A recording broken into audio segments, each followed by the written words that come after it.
Subscribe करें और bell दबाएं ताकि कोई खबर रह न जाए।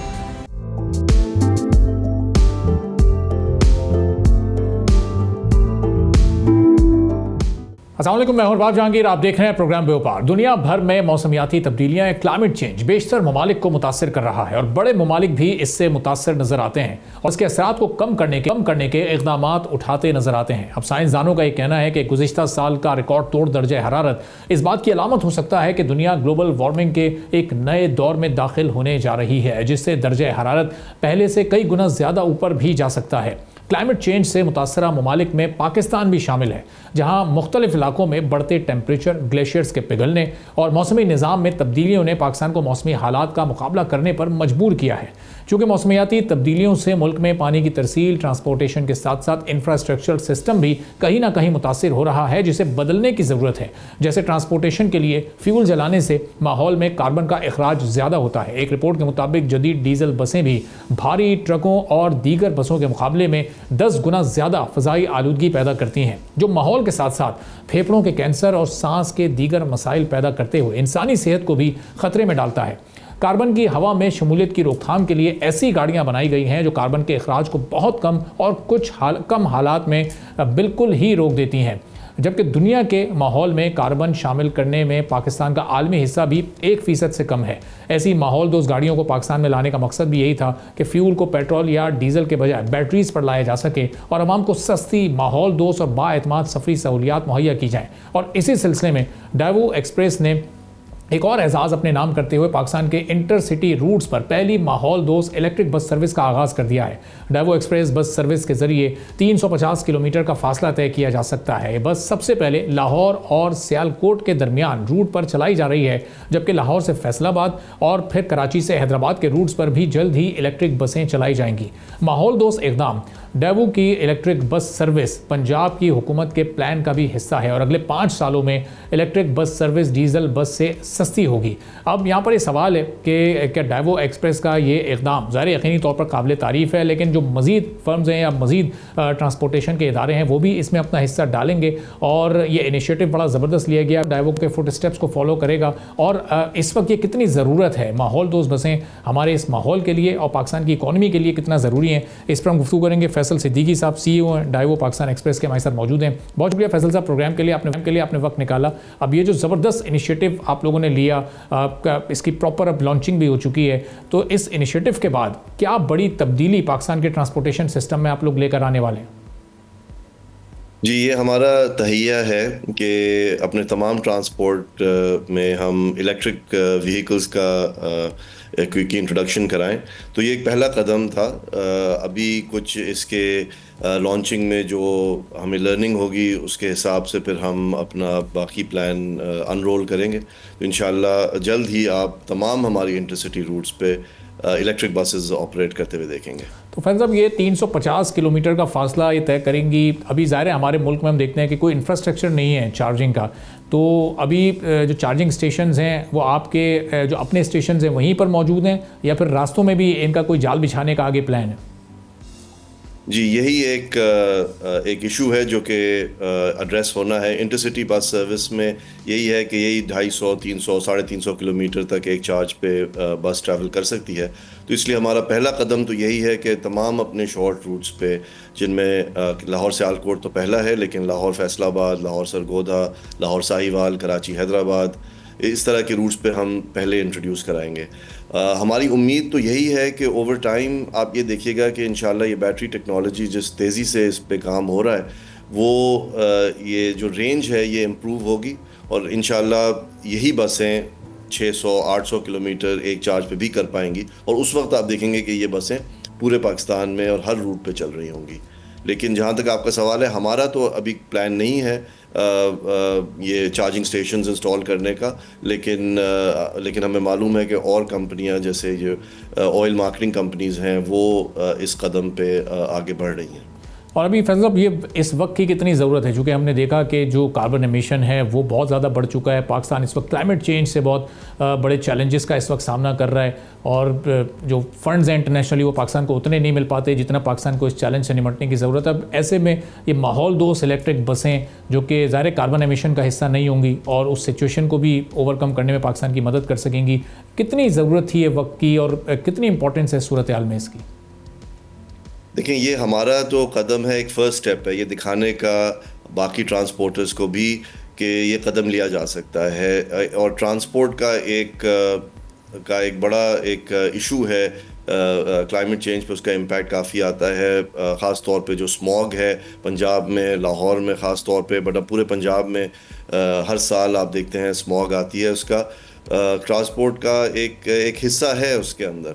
तो हमारी उम्मीद तो यही है कि ओवर टाइम जैसे इलेक्ट्रिक व्हीकल्स आएंगी, इलेक्ट्रिक बसेस, फिर 2 व्हीलर्स 3 व्हीलर्स भी इंशाल्लाह इलेक्ट्रिक होंगी, तो एक आपके स्मॉग में जो पंजाब में हर साल आता है उसमें बड़ा फ़र्क पड़ेगा, और क्लाइमेट चेंज ओवरऑल में भी इसकी एक कंट्रीब्यूशन होगी। और ट्रांसपोर्ट का एक फरीज़ा है कि वो क्लीन और ग्रीन की तरफ जाए, और इस सिलसिले में ये हमारा पहला कदम है जी। और फैज़ल साहब, ये पूरा जर्नी कितना चैलेंजेस से भरपूर रहा, कितनी मुश्किलात इसमें रहीं, और अब वो तमाम की तमाम ओवरकम हो चुकी हैं, चूँकि अब तो हुकूमत भी एक टारगेट सेट कर चुकी है कि अगले 5 साल में जो ट्रांसपोर्टेशन सिस्टम है वो 30% EV पर शिफ्ट होना है।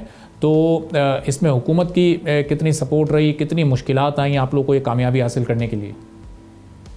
देखिए, यहाँ पे बेसिकली तो 2 इश्यूज़ हैं। एक तो टेक्नोलॉजी का इशू है, और वो टेक्नोलॉजी का इशू बहुत तेज़ी से हल हो रहा है।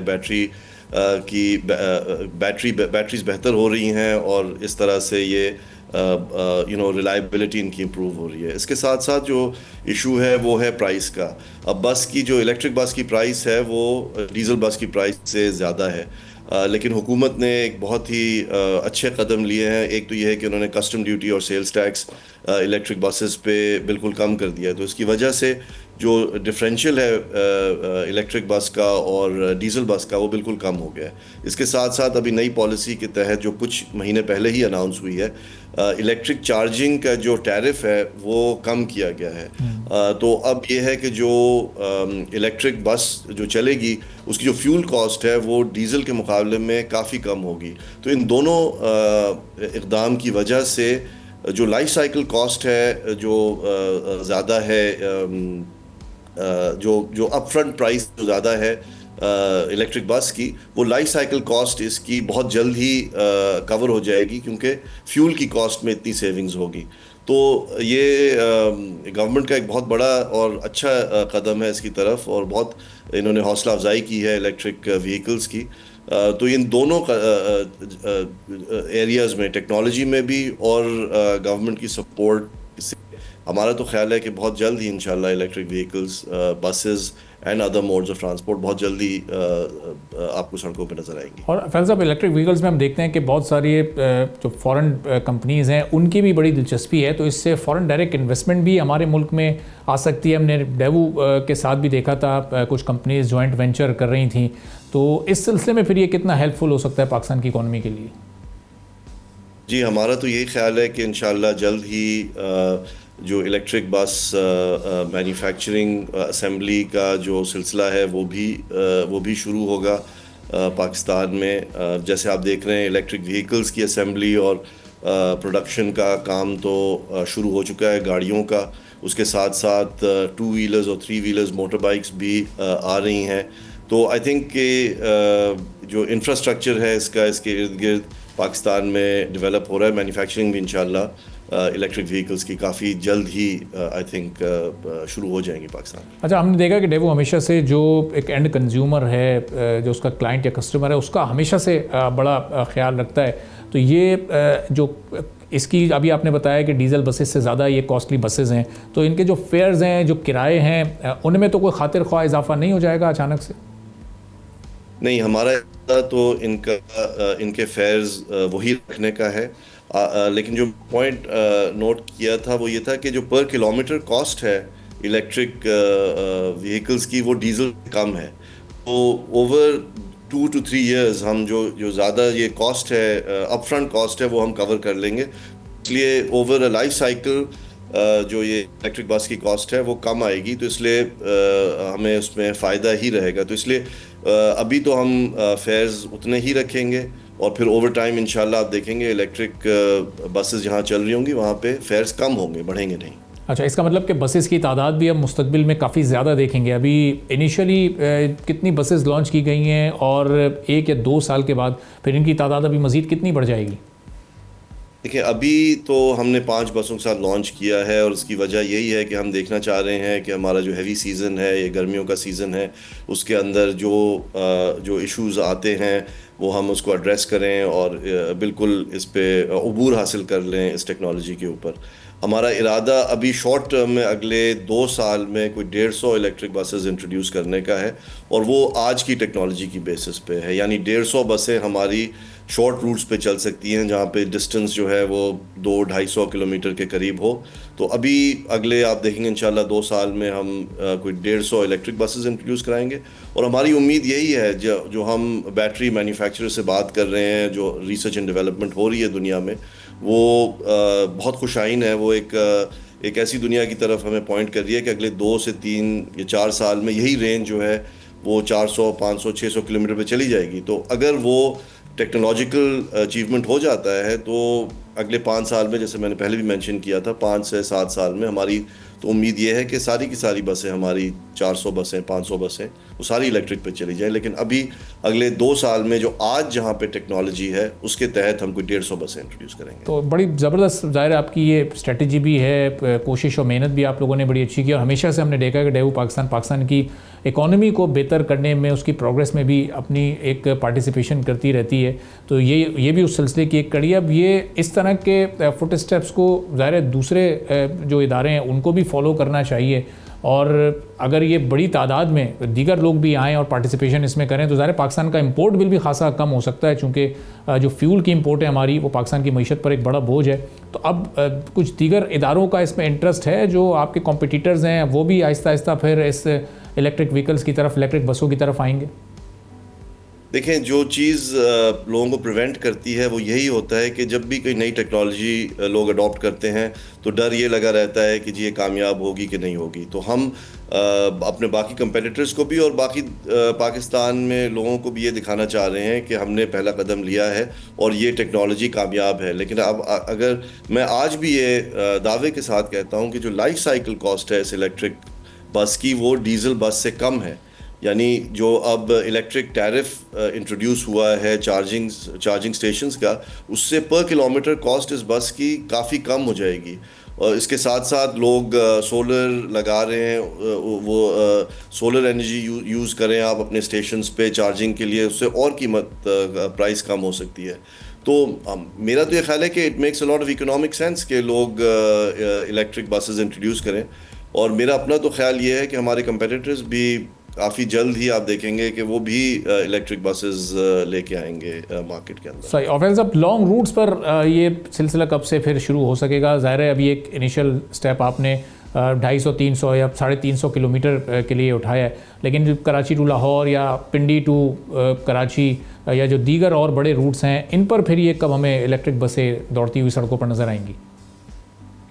देखिए, हमारी जो गुफ्तगू हुई है बैटरी मैन्युफैक्चरर से, उसमें 2 चैलेंजेस हैं। एक तो ये है चार्जिंग स्पीड का, यानी लेट्स से कि एक चार्ज पे अगर लेट्स से आप 300 किलोमीटर कर सकते हैं, 350 कर सकते हैं, तो अगर जैसे आप अपने स्टेशन पे पहुंचे और आपने आगे भी उसी बस के साथ चलना है तो कितनी जल्दी आप उसको रिचार्ज कर सकते हैं। फास्ट चार्जर्स लगा के अगर 15 मिनट में कर सकें ताकि आप आगे उसी बस को चला सकें।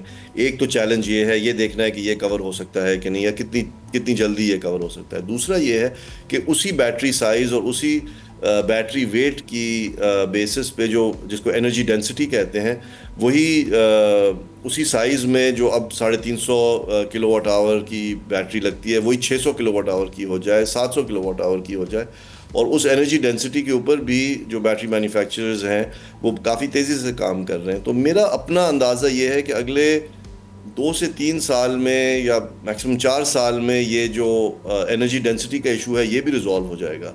तो अभी तो टेक्नोलॉजी वहाँ नहीं पहुँची है, लेकिन मेरा अपना ख्याल है 3 से 4 साल में आप देखेंगे कि टेक्नोलॉजी उधर पहुँच जाएगी और फिर ये बसें लॉन्ग रूट पे भी चलेंगी। सही। और वेल साहब, जो 2030 का जो इस हुकूमत का भी एक विजन है, एक टारगेट है कि 30% अपनी ट्रांसपोर्ट को इलेक्ट्रिक व्हीकल्स में शिफ्ट कर दिया जाए, तो अब ये डेवो के इस इनिशिएटिव के बाद खास तौर पर ये काफ़ी हद तक प्रैक्टिकल और अचीवेबल आपको नज़र आ रहा है?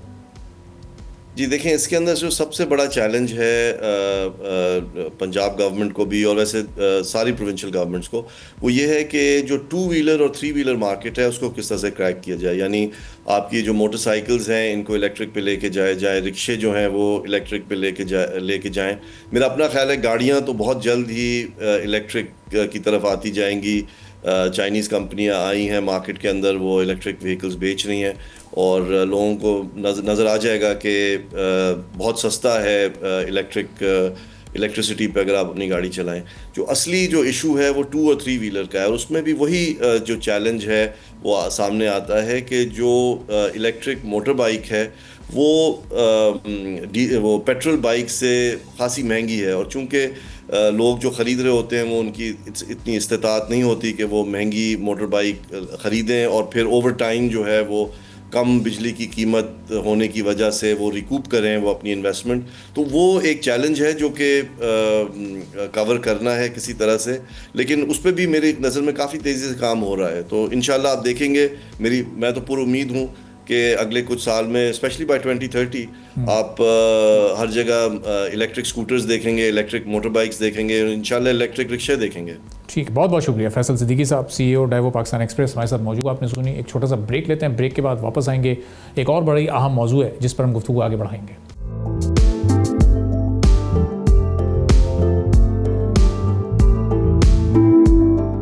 एक बार फिर आपको प्रोग्राम में खुशामदीद कहेंगे। आज के जदीद दौर में हर कोई इलेक्ट्रिक चीज़ों के इस्तेमाल के लिए बिजली की दस्तियाबी का मोहताज है और अपने पास ऐसे ज़राए ज़रूर रखना चाहता है जो कि उसके एनर्जी क्राइसिस को कम कर सकें या फिर किसी हद तक हल कर सकें। शहरों में बिजली की फराहमी के लिए मुख्तलिफ कंपनीज काम करती हैं जो किसी भी शहर या इलाके को मुतवातर बिजली की फराहमी की जिम्मेदार होती हैं।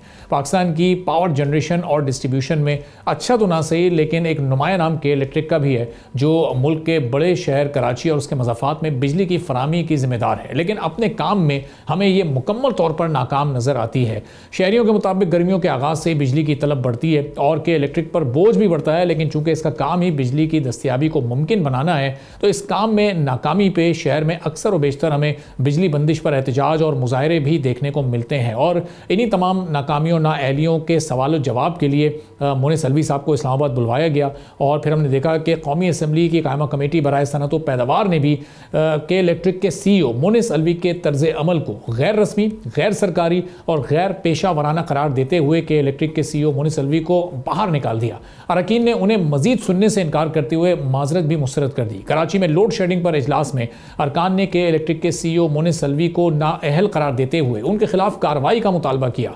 चेयरमैन कौमी असम्बली कायमा कमेटी ने उनसे ये पूछा कि नेपरा के लोग इजलास में क्यों मौजूद नहीं, जिस पर के इलेक्ट्रिक के CEO मोनिस अलवी ने कहा कि शायद नेपरा के लोग काबीना इजलास में गए हैं। चेयरमैन कमेटी हफीजुद्दीन साहब ने उनसे कहा कि आपकी नेपरा से कुर्बत के हवाले से हम जानते हैं, जिस पर मोनिस अलवी ने जवाब दिया कि जी हमारा तो चोली दामन का साथ है। चेयरमैन कमेटी ने कहा कि आपको शाबाश देता हूं कि आपका ताल्लुक आवाम के साथ नहीं बल्कि नेपरा के साथ है। हमारी सिफारिशात को अहमियत ही नहीं दी जा रही, लेकिन हम भी अमल दरामद के लिए हर हद तक जाएंगे।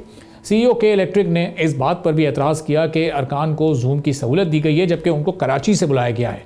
चेयरमैन कमेटी ने CEO के इलेक्ट्रिक से इस्तफसार किया कि क्या आपने अदालत से कराची सनत कोरोना सब्सिडी का केस वापस लिया है, जिस पर उन्होंने कहा कि हम केस वापस नहीं ले सकते। CEO के इलेक्ट्रिक के जवाब पर मेंबरान कमेटी बरहम हुए और CEO के इलेक्ट्रिक मोनिस अलवी को इजलास से निकाल दिया और उनकी माजरत भी मुस्तरद कर दी गई। अब यहाँ पर सवाल ये है कि के इलेक्ट्रिक की नाकामी और नाअहली की सज़ा आखिर कराची वालों को कब तक मिलती, तर्ज अमल कब तक अब कराची के आवाम को नहीं बल्कि अरकान असम्बली को भी सहना पड़ रहा है। तो इस पर हम गुफ्तगू करेंगे। सैयद हफीजुद्दीन साहब जो चेयरमैन है standing committee for industries and production के, खुद हमारे साथ मौजूद हैं। बहुत शुक्रिया हफीजुद्दीन साहब, प्रोग्राम के लिए आपने वक्त निकाला। तो ये जो गुफ्तगू अभी मैंने इसका थोड़ा सा खुलासा बयान किया, ये मुकम्मल तौर पर सही थी। इसमें अगर आप कुछ ऐड करना चाहें, जो कुछ कल इजलास में मोनिस अलवी साहब के साथ आप लोगों की गुफ्तगू रही, वो क्या रही, तलखी क्यों हुई, ये मामला इतनी ख़राबी की तरफ क्यों चला गया कि उनको इजलास से आप लोगों को निकालना पड़ा? देखिए, पहली बात तो मैं सारी चीज़ों से हटके एक बात कहूँ कि उनका तर्ज अमल ऐसा था जिससे अरकान बहुत ही, उन्होंने कई मरतबा उनको कोशिश की कि उनकी तस्दीक करें कोशिश की ईमानदारी के साथ। मैं नहीं चाहता था कि मामला इस नहज पे बढ़े, लेकिन हुआ ये कि इस नहज पे चला गया। एक रुकन कौमी असेंबली से उनकी इतनी तल्ख कलामी हुई कि रुकन ने कहा कि मैं इस इजलास में नहीं बैठूंगा अगर ये शख्स बैठा था। मैंने तो पूरी कोशिश की थी कि उसको मामले को सेटल करके असल में इश्यूज की तरफ जाना है। सबसे इम्पोर्टेंट इशू जो आज है वो है टैरिफ का इशू। पाकिस्तान भर में सबसे ज्यादा महंगी बिजली कराची वालों को दी जाएगी, और इन्होंने नेपरा को भी पूरी तरीके से मोरिद इल्जाम समझता हूँ। उन्होंने जिस अंदाज के अंदर उनको उनके टैरिफ के अंदर अमेंडमेंट्स किए हैं, उनको फैसिलिटेट किया है, दैट इज, देखिए मैं समझता हूँ हुआ क्या है। असल बात यह है कि पैमरा के अरकान के इलेक्ट्रिक के साबिक मुलाजिम है कुछ लोग, और वो आके नेपरा के अंदर बैठ गए हैं। अच्छा, उसके नतायज हम भुगत रहे हैं। मेरा तो बड़ा ऑब्जेक्शन है नेपरा की कॉन्स्टिट्यूशन पे। इसके जो चेयरमैन साहब हैं रीजनेबल आदमी हैं, लेकिन जो हालात हैं, इसके अलावा टैरिफ के अलावा देखिए हमने उनसे रिकॉर्ड मंगाया था। जो अभी ये सारी चीजें अभी मीडिया में आई नहीं, वो मैं मीडिया को भी दूंगा। कराची के अंदर इनकी लिटिगेशन का आपको वॉल्यूम मालूम है? इन्होंने कल मुझे दिया है 3219 केसेस इन्होंने कहे हैं, जबकि उससे भी कई ज्यादा केसेस हैं। उनकी तो हजारों पिटिशंस उनके खिलाफ मोतसिब के पास पड़ी हुई है। इवन मोतसिब में भी उन्होंने ऐसे मामलात किए हैं कि हर जगह उनके मामलात पे उंगली उठाना आसान है। भाई लॉस हो रहा है तुम्हारी, हम तुम्हारा ऑडिट करवाएंगे, फिक्र नहीं करो तुम, इंशाल्लाह अज़ीज़। हमारे पास सारे हमने इस पे होमवर्क किया हुआ है। हमारा होमवर्क अल्हम्दुलिल्लाह मुकम्मिल है, और हम इस सारे मामलात के ऊपर अपनी कार्रवाई करेंगे। पब्लिक के इंटरेस्ट में, लोगों के इंटरेस्ट में अपनी कार्रवाई इंशाल्लाह करेंगे। सही जी। तो हफीजुद्दीन साहब, ये जो इनकी नाअहली है, बदइंतज़ामी है, नाकामी है, ये तो बिल्कुल अब फैक्चुअल है। ये तो लोगों के सामने है, प्रूफ भी हो चुकी है, चाहे वो कारकर्दगी हो, चाहे वो ऑपरेशंस एंड मेंटेनेंस में इनकी ज़्यादा कॉस्ट हो, जो कि ये बताते नहीं है नेपरा के सामने, चाहे वो इनकी जो रिकवरीज़ हैं उसके भी टारगेट नहीं है मीट कर पा रहे हैं। तो ये जब सारी चीज़ें सामने हैं तो इनको कंट्रोल क्यों नहीं किया जा सका? इससे पहले भी हम देखते हैं कि ये हमेशा से अपनी मनमानी करते रहे हैं। जब दिल चाहता है ये दरख्वास्त देते हैं नेपरा को, नेपरा भी उसको मंजूर कर लेती है। ये 10 रुपये बढ़ाने को बोलते हैं, वो 4-5 रुपये बढ़ा देते हैं। ज़ाहिर टारगेट तो वही होता है, उतनी ही उसमें इजाफा करना होता है एक्चुअली। तो ये मैं आपको बिल सकता हूँ कि अभी हाल के अंदर हुआ ये कि 1000 रुपये का इन्होंने रिलीज किया, तो 1000 रुपये दूसरे हाथ से वसूल कर लिए। लोग मेरे पास बिल्स लेकर आए। कराची के लोगों को लूटने का ये मौका इनको नहीं देगी, ना MQM देगी, ना कौमी असेंबली के अरकान देंगे, ना प्रोविंशियल असेंबली के अरकान देंगे। हम सब इस बात पर मुत्तफिक हैं। सबको इंडस्ट्री को भी और इसके अलावा मुंतखब अरकान को भी, और MQM की पूरी बैकिंग मुझे हासिल है इस सारे मसले के ऊपर। तो हफीजुद्दीन साहब, अब एज चेयरमैन कायमा कमेटी आपका क्या इरादा है, या क्या आपके पास इख्तियार है CEO मोनिस अलवी जो है के इलेक्ट्रिक के, उनके खिलाफ या के इलेक्ट्रिक के खिलाफ कार्रवाई करने का? और मेंबरान ने फिर क्या आप तजावीज़ पेश की हैं कल की इस पूरी कार्रवाई के बाद? मेंबरान ने तो बड़ी सख्त तजावीज़ पेश की हैं, और मैं मेंबरान का पाबंद हूँ पूरी तरीके से। उन्होंने इस सारे इशू के ऊपर, अब आप सोचें कि वो अरकान असेंबली जो कराची से नहीं है, उनके साथ ये एटीट्यूड की वजह से, अब कराची वाले तो इनका ख्याल करते थे पूरी तरीके से, क्योंकि कराची के अंदर इनसे बिजली लेनी है। अब सूरत हाल ये है कि हमारी भी मजबूरियां हैं, जिसकी वजह से ये सारी सूरत हाल इस नहज पे पहुंची है। लेकिन अगर के इलेक्ट्रिक इसको सोचेगी नहीं, इसमें हुकूमत के 26% शेयर्स आज भी हैं। आज भी हुकूमत को, ये सिंध हुकूमत के नुमाइंदे इसमें बैठते हैं। सिंध हुकूमत की बड़ी सख्त जिम्मेदारी है कि वो इस सारे मसले पे एक्शन ले। सिंध हुकूमत वैसे कर रही है, कुछ हमारी अपोजिशन के साथ मिलकर भी कर रही है, MQM के साथ, लेकिन मैं इस सारी सूरत से मुतमईन नहीं हूँ। मैं समझता हूँ इस पे एक लॉन्ग टर्म स्ट्रेटेजी बनानी पड़ेगी। हम नेपरा ने जो ये टैरिफ बढ़ाया है, टैरिफ जो इसको रिवाइज किया है, इसका हम रिव्यू फाइल कर रहे हैं। हम खुद इससे पहले हम कभी नेपरा के अंदर हमने कोई फाइल नहीं किया है, हम नेपरा के अंदर इसका रिव्यू फाइल कर रहे हैं। और हम उम्मीद रखते हैं कि चेयरमैन नेपरा ने मुझे यकीन भी दिलाया है कि वो इस सारे मसले पे पूरी तरीके से गौर भी करेंगे। मैं उम्मीद रखता हूं कि नेपरा और फेडरल गवर्नमेंट इस मामले के अंदर इंटरवीन करेगी और इस मामले को सुलझाएगी। लोगों को सस्ती बिजली, देखें सस्ती बिजली से मुराद मेरी ये है, यहाँ सबसे बड़ा तो फ्लॉ ये है कि इंडस्ट्री बंद हो रही है। इसमें के इलेक्ट्रिक का सबसे बड़ा फॉल्ट के इलेक्ट्रिक का नजर आता है। कहते हैं पानी नहीं मिल रहा, पानी भी हमारे पंपिंग स्टेशन नहीं चलते, इन टाइम नहीं चलते। जिस वक्त पानी आता है तो बिजली नहीं होती, जब बिजली होती है तो पानी नहीं आता। एक अजीब तमाशा है कराची शहर के साथ। तो मैं समझता हूँ सारे मामला पे हमें करना होगा और इसका कोई लॉन्ग टर्म स्ट्रेटजी बनानी पड़ेगी। और इन सब की बातों से हट के इलेक्ट्रिक के इस इशू पर कि वो नुकसान में चला रहे हैं, मैं इस पे तहकीकात कराना चाहता हूँ। मैं FIA से भी तहकीकात करवाना चाहता हूँ। मैं चाहता हूँ कि कॉर्पोरेट अथॉरिटीज भी इस पे नजरसानी करें और ऑडिटर जनरल पाकिस्तान को मैं कहूँगा कि वो इंटरवीन करें। मैं सारे मामले के अंदर पूरी तरीके से करूँगा। इंशाअल्लाह अजीज कराची वालों को रिलीफ दिलाएंगे। सही। अच्छा हफीज साहब, ये जब अभी आपने हुकूमत के 26% शेयर्स की बात की, तो हमारे मुल्क में तो चूंकि डेमोक्रेटिक वैल्यूज़ की बहुत इंपॉर्टेंस है, तो अब आप इस ग्रुप की देखें कि इलेक्ट्रिक की, कि वहाँ पर जो माइनॉरिटी ग्रुप है इस वक्त वो काबिज़ है, वो कोई 8-9% वाला ग्रुप इस वक्त काबिज़ है इंतज़ामी मामलात पर, और जो मेजॉरिटी ग्रुप है जिसके पास मेजॉरिटी शेयर्स हैं उनके पास कोई इख्तियार नहीं है। इवन हुकूमत भी हमें वहाँ बेइख्तियार नज़र आती है। तो ये जो इंटरनल मामलात हैं इसको भी उनको ज़रा बेहतर करने की, दुरुस्त करने की ज़रूरत है, जब ही उनकी परफॉर्मेंस बेहतर हो सकेगी। करेंगे इनका बेसिक एग्रीमेंट को एड्रेस करेंगे। बेसिक एग्रीमेंट जो हुकूमत पाकिस्तान ने इनके साथ किया था उस एग्रीमेंट से शुरू होंगे। इस सारे मसलों पे मैं काम कर रहा हूँ। इंशाअल्लाह अज़ीज़ आपको अच्छा रिजल्ट मिलेगा।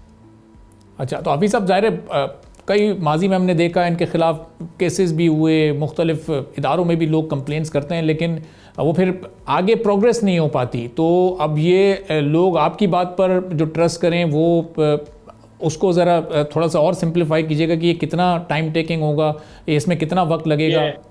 मेरी बात पे नहीं, मेरी पार्टी का ये फैसला है।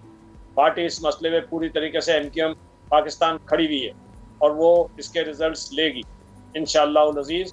मैं पार्टी की लीडरशिप से भी मेरी बातचीत हुई है और हम इस पे काम कर रहे हैं। मैं आपको इंशाअल्लाह इस बात की उम्मीद रखें कि हम कराची को ये रिलीफ दिलाएंगे।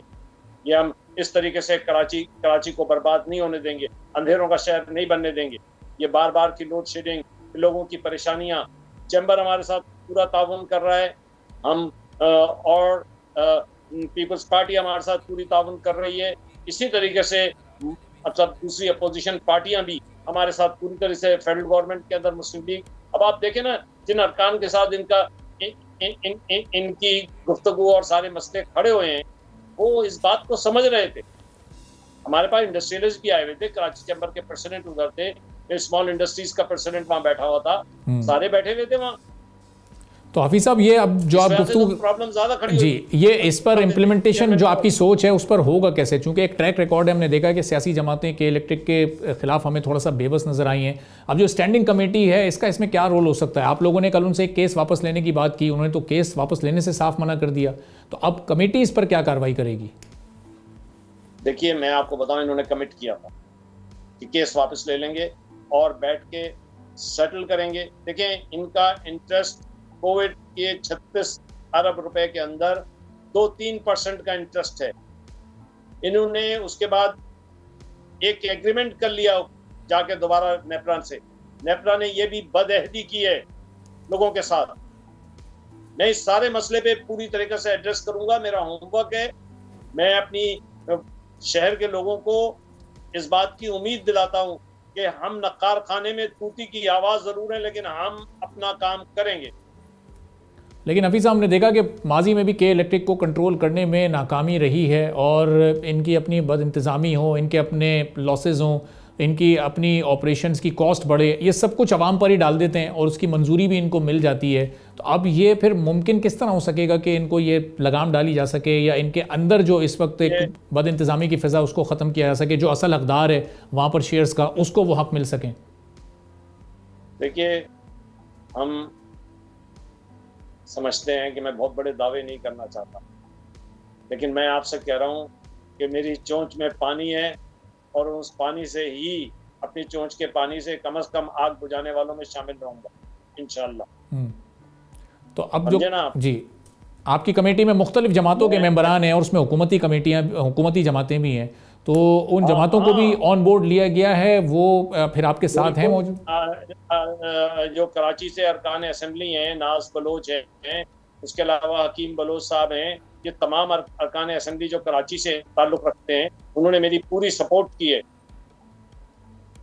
अच्छा, तो फिर अब अगला स्टेप आपकी कमेटी क्या लेने जा रही है? अगले कुछ रोज में कोई हैपनिंग होने वाली है इस सिलसिले में सीईओ के इलेक्ट्रिक के खिलाफ?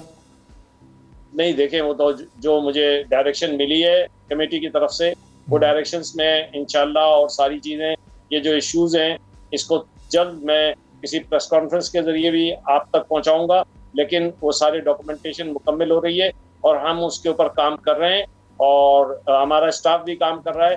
जो हमें डायरेक्शन मिली है उस डायरेक्शन पे इंशाअल्लाह अज़ीज़ पूरा अमल होगा। यानी वो डायरेक्शन कोई एक्शन लेने की आपको मिली है कि कुछ ना कुछ आप करेंगे, कोई ना कोई कार्रवाई जरूर होगी? हमें तो इस बात की मिली है कि इनके इस एटीट्यूड के ऊपर, इनके खिलाफ अपने तहरीक इस्तिकाक पेश की जाएगी। इनके इस एटीट्यूड के खिलाफ जो है हम मुख्तलिफ जहाँ जो इदारे हैं उन तमाम इदारों को लिखेंगे कि इनका एटीट्यूड ये, तमाम पॉलिटिकल पार्टीज को ऑन बोर्ड लेंगे। अपार्ट फ्रॉम दैट, हम जो असेंबली में लीडर्स हैं असेंबली के अंदर, पार्लिमानी लीडर्स, उनको एतमाद में लेंगे। हम पूरी तरह से काम करेंगे। हमें इसने के इलेक्ट्रिक के, देखिए, के इलेक्ट्रिक पाकिस्तान भर में तमाम IPP से एक कदम आगे बढ़ के काम कर रही है। आज का जो टैरिफ इशू है, उसके बाद इन्होंने इस बात की भी इजाजत ले ली है कि सारा पैसा ये मुल्क से बाहर डॉलर में भेजेंगे। कौन सा तरीका है और उनको कैसे ये परमिशन दी जा रही हैं? इस पे हम स्टेप इन कर रहे हैं और इंशाअल्लाह अज़ीज़ आपको रिजल्ट्स मिलेंगे। और हफीज़ साहब, जो तरीके इस्तेकाक होगी, फिर उसमें क्या कार्रवाई बनती है? क्या इनको हटाने की सिफारिश की जाएगी? और अगर इनके हटा भी दिया जाता है तो कोई दूसरा चेहरा आके उस ग्रुप की नुमाइंदगी करने लगेगा, चूंकि 8-9% के साथ सारे इख्तियारात उनके पास और 36% के साथ एक बड़ा ग्रुप साइड में बेइख्तियार बैठा है।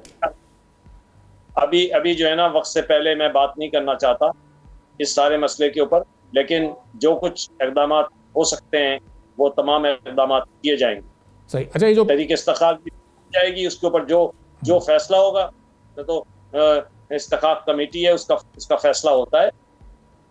सही। चलें, ये जो कार्रवाई आप करने जा रहे हैं, ये अपनी जगह पर इसकी बड़ी अहमियत होगी और लोगों को इससे रिलीफ मिलने की तवक्को भी है, लेकिन अब ये इस महंगी तरीन बिजली को सस्ती बिजली या मुनासिब कीमत वाली बिजली के टैरिफ तक कैसे लाया जा सकता है? उसकी कुछ तजवीज़ आपके पास इस वक्त मौजूद हैं? देखिए, बड़ी क्लियर तजावीज़ हैं। हम इसके ऊपर हम पूरी तरीके से समझते हैं कि जो, देखिए, इसमें दो फैक्टर्स हैं। एक तो टैक्सेस का फैक्टर है, सही, और बेसिक जो इनको रिलीफ जो बेसिक दी जाती है। देखिए, इनको इनके साथ मायदा था कि ये अपनी बिजली पैदा करेंगे, अपनी बिजली पैदा करके लोगों को बिजली वो देंगे, लेकिन ये तो नेशनल ग्रिड से लेते हैं मेजर। बिल्कुल, 50% वहां से ले रहे हैं। हाँ। अच्छा हफीज साहब, अगर ये 50% नेशनल ग्रिड से ना लें तो इनका टैरिफ कहाँ चला जाएगा? आप अंदाजा लगाएं, कोई 90 रुपए 100 रुपए के करीब फी यूनिट बिजली मिलेगी शायद। मैं आपको बता रहा हूँ, इनका टैरिफ मेरे हिसाब के अंदर ये बहुत नीचे आना चाहिए। तो बैठ के सारे, हम नेपरा से हमने ये रिक्वेस्ट की थी, कमेटी बनी, हमारे अरकान उसके अंदर हैं और नेपरा के अरकान के इलेक्ट्रिक के अरकान हैं, अपने चैम्बर के लोग हैं, ये तमाम लोगों के साथ मिलकर एक कमेटी बनी थी। जो कमेटी इस पे काम कर रही थी, 26 तारीख को उसकी मीटिंग थी, किसी वजह से वो मीटिंग पोस्टपोन कर दी गई। अच्छा, वही एक एक्सक्यूज था कि भाई प्राइम मिनिस्टर के पास मसरूफ है, जबकि ऐसा कुछ नहीं था। अच्छा, माजी में भी हमने देखा जब इनको सही दुरुस्त कोई फैसला करना था वो नहीं किया गया, इन्होंने अपने सिस्टम को अपग्रेड नहीं किया, ये महंगा इंपोर्टेड फ्यूल इस्तेमाल करते रहे, अपने पावर प्लांट्स को इन्होंने उस तरीके से अपग्रेड नहीं किया कि लोकल फ्यूल से, सस्ते फ्यूल से ये फ़ायदा उठा पाते। तो ये अब इंटेंशनली अगर ये नहीं किया गया तो क्या ये सिर्फ गफलत कहलाएगी या ये मुजरमाना गफलत है और उसके नतीजे में भी फिर कोई कार्रवाई बनती है? तहकीकात का आप लोगों का या इन्वेस्टिगेशन का दायरा वहाँ तक जाएगा? आपकी मैं बात को आगे बढ़ाऊंगा। इनको एक्चुअली बेसिकली इन्वेस्टमेंट करना था, जो इन्होंने नहीं किया। इनका बेसिक एग्रीमेंट जिसकी बुनियाद, जिसके अंदर जिस जूते में इन्होंने पांव रखा है, उस चीज को देखना पड़ेगा पूरी तरीके से। और वो इवन वो मैटर्स अब भी सुप्रीम कोर्ट में पेंडिंग है। इनकी मैं आपसे बता रहा हूँ ना, ये हजारों केसेस इन्होंने इनके ऊपर हुए हैं और इन्होंने किए हुए हैं। इन्होंने ऐसे ऐसे मसलों पे किए हुए हैं कि आप इसका सोच ही नहीं सकते। सही। और हफीज साहब, अक्सर वो बेशतर ये देखा गया है कि फिर कहीं कहीं कॉम्प्रोमाइज़ भी हो जाती है आपकी जमात, तो कोई प्रेशर या कोई दबाव तो इस तरह का आगे नहीं कार फरमा हो सकता कि फिर इस मामले से आप लोग कहीं पीछे हट जाएं और फिर ये किसी मंतक या अंजाम तक ना पहुंचे। आवाम के नुमाइंदे हैं, एमक्यूएम आवाम की नुमाइंदा है और एमक्यूएम लोगों के हुकूक पर कोई कंप्रोमाइज नहीं करेगी। मैं आपको एश्योरेंस दिलाता हूं इस बात की, कोई कंप्रोमाइज नहीं होगा वो लोगों के हुकूक के ऊपर। और अमली तौर पर कोई अमली तौर पर कोई एक्शन होता, लोग कितने अरसे में तवक्को रख सकते हैं? ये ईद उल अज़हा के फौरी बाद कोई ऐसी उम्मीद रखें लोग? नहीं, मैं ये कहता हूं कि इसमें थोड़ा सा वक्त लग सकता है, लेकिन इतना वक्त भी नहीं लगेगा। इसको हम बहुत तेजी से परसू करेंगे इंशाअल्लाह। ठीक है, बहुत बहुत शुक्रिया सैयद हफीजुद्दीन साहब, chairman standing committee and production, हमारे साथ मौजूद थे। गुफ्तगू आपने सुनी। इसी के साथ नाज़रीन आज के प्रोग्राम से इजाज़त दीजिए। अल्लाह हाफ़िज़।